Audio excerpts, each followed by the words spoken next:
बिस्मिल्लाहिर्रहमानिर्रहीम। Welcome to the Quaid Azam institute of medical and health sciences. तो हम पढ़े हैं जी मिडवाइफरी एंड ऑब्स्टेट्रिक्स पे। चैप्टर हमारा है जी एंटीनेटल केयर। टॉपिक हमारा है जी why side lying is important for the pregnant women. हमने पढ़ा था प्रीवियस लेक्चर में कि औरत को साइड लेइंग में लेटना चाहिए, यानी कि करवट लेके लेटना चाहिए। तो देन अब हम लोग पढ़ेंगे कि वाई इट इज़ इम्पोर्टेंट, ये इम्पोर्टेंट क्यों है कि औरत साइड पे लेटे। तो देखिए जी, when a pregnant woman lies flat can her back the enlarged uterus put pressure on the major vessels of her circulatory system. जब औरत जो है ना सीधा लेटती है ना, तो उसकी जो ग्रोइंग यूट्रस होती है ना, यूट्रस का वजन होता है वो उसकी मेजर ब्लड वेसल्स पे पड़ता है, जिसकी वजह से क्या होता है जी, वो हम पढ़ते हैं decrease blood flow from the lower half of the body which in turn. उन्होंने बोला क्या होगा कि जो लोअर हाफ है ना हमारा बॉडी का, उसको सप्लाई कम हो जाएगी ब्लड की। Reduce the amount of blood का अमाउंट कम हो जाएगा। लोअर कार्डियक एक्टिव आउटपुट, हमारे दिल का जो आउटपुट है वो कम हो जाएगा। Restrict blood flow to the focus find, और जिस जगह पे ब्लड को जाने की ज़रूरत है वहाँ पे वो नहीं जाएगा। May result in low blood pressure, जिसकी वजह से ब्लड प्रेशर लो हो जाएगा। विच में कॉज द वुमन टू फेंट व्हेन शी गेट अप, जिसकी वजह से क्या होगा, जब वो औरत उठेगी तो उसको वो बेहोश हो जाएगी। The woman can elevate the syndrome bye sitting और laying on her side.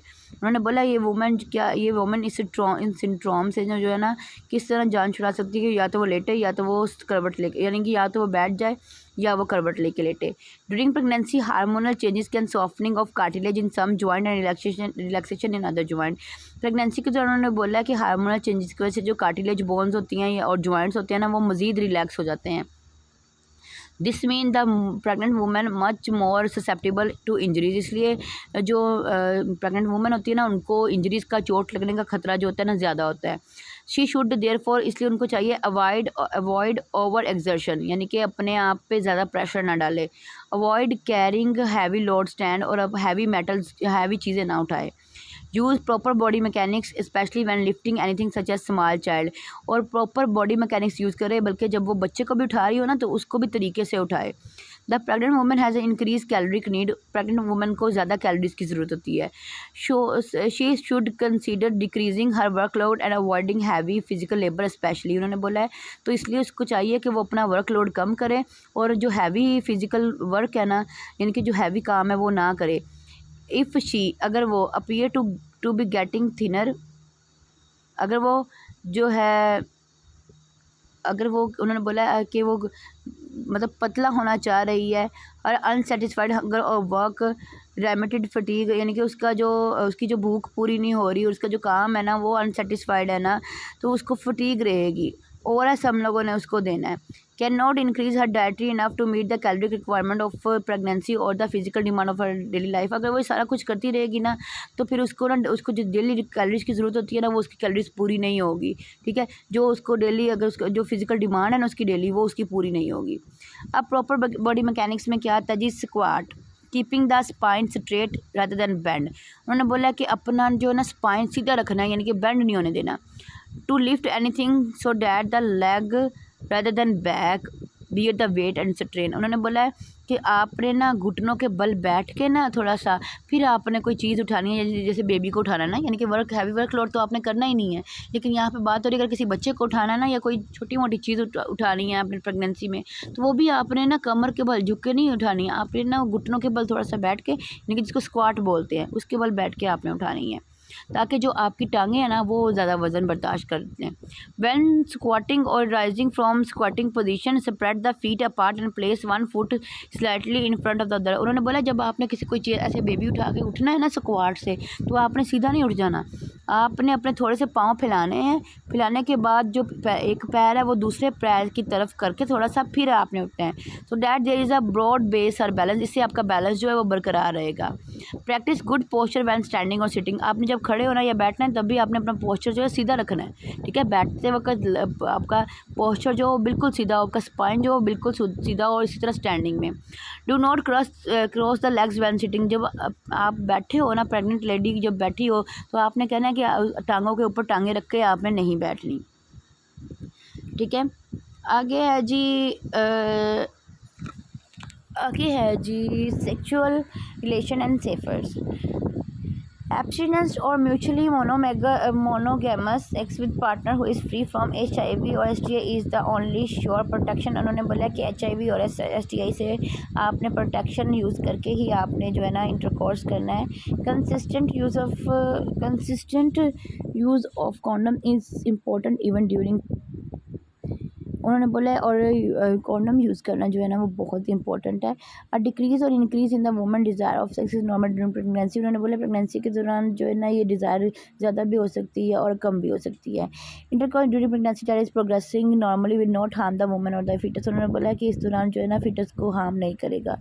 Intercourse should be avoided however if she experience the following. उन्होंने बोला कि इंटरकोर्स अवॉइडेड है अगर ये कंडीशन हो: लीकिंग वाटर फ्लूइड लीक हो रहा हो, जनरल ब्लीडिंग हो रही हो, साइन ऑफ प्रीमेच्योर लेबर हो। As the pregnancy progress, changes in sexual position may be needed to accommodate the woman's enlarged abdomen and satisfy both partners' sexual need। उन्होंने बोला कि जैसे जैसे प्रेगनेंसी प्रोग्रेस करती है ना तो सेक्सुअल पोजीशन चेंज करना बनता है, क्योंकि आपका जो एब्डोमेन है वो इनलार्ज है, तो वो क्या करेगा, दोनों पार्टनर्स को सेटिस्फाइड करेगा। Having or contracting an STI such as IV, syphilis, gonorrhea and chlamydia while pregnant is dangerous to the woman, her partner and the unborn baby। उन्होंने बोला है कि sexually transmitted infection HIV, syphilis, gonorrhoea वगैरह, chlamydia वगैरह ये pregnant woman को खतरे में डाल सकती हैं, उसके पार्टनर को भी और अनबॉर्न बेबी को भी। ठीक है, तो उन्होंने बोला कि ये जो होता है ना ये अवॉइड होता है avoided in pregnancy with the woman has a history of miscarriages और रिपीटेड अबॉर्शन। उन्होंने बोला है जिन औरतों के मिसकैरेजेस और रिपीटेड अबॉर्शन होते हैं उनको इंटरकोर्स जो है ना वो मना है। Travelling, any jerky from form of travel should be avoided, यानी कि झटके वाला या वो वाला हमने ट्रैवल नहीं करना। Smooth travelling over a reasonable distance will not harm pregnancy, अगर वो थोड़ा बहुत ट्रैवल कर लेगी और स्मूथ ट्रैवल कर लेगी तो वो कुछ नहीं होगा उससे। In condition like a threatened abortion bed rest devices, और अगर किसी का थ्रेटन अबॉर्शन है ना तो उसको बेड रेस्ट करना है, एडवाइस करना है। Smoking effect the unborn child, smoking जो है ना वो बच्चे को इफेक्ट कर सकती है। The heavier the smoking is more damaging is effect on the growing foetus, जितना वो स्मोकिंग करेगी उतना इसके बच्चे के लिए खतरा होगा। Passive smoking that is inhalation smoke being smoked by someone else is harmful as active smoking. उन्होंने बोला किसी और से भी स्मोक का जो धुआं आता है ना स्मोकिंग का, वो भी बेबी के लिए जो होता है ना हार्मफुल हो सकता है। Alcohol, now and then with the meal it is not harmful and large drinking is to be avoided. उन्होंने बोला कि वैसे इसका कोई इफेक्ट तो नहीं है लेकिन ये अवॉइड करनी चाहिए इसको ज़्यादा पीना। Jerky movement are to be avoided specially mode of transport which make it unavoidable. उन्होंने बोला जर्की मूवमेंट यानी कि ये जो झटके और ये सफ़र जो अनकम्फर्टेबल रहता है वो उसको नहीं करना। Long journey also to be avoid if possible. उन्होंने बोला कि ये भी लंबा सफ़र भी उसने जो नहीं करना है। X-ray specially in first and second trimester harmful, यानी पहले और सेकंड ट्राइमेस्टर में एक्सरे करवाना जो है ना हार्मफुल होता है। Mechanics and drugs must be carefully considered, the first 3 month of pregnancy are the most crucial. पहले 3 मंथ जो होते हैं ना वो बहुत ज़्यादा क्रूशियल होते हैं।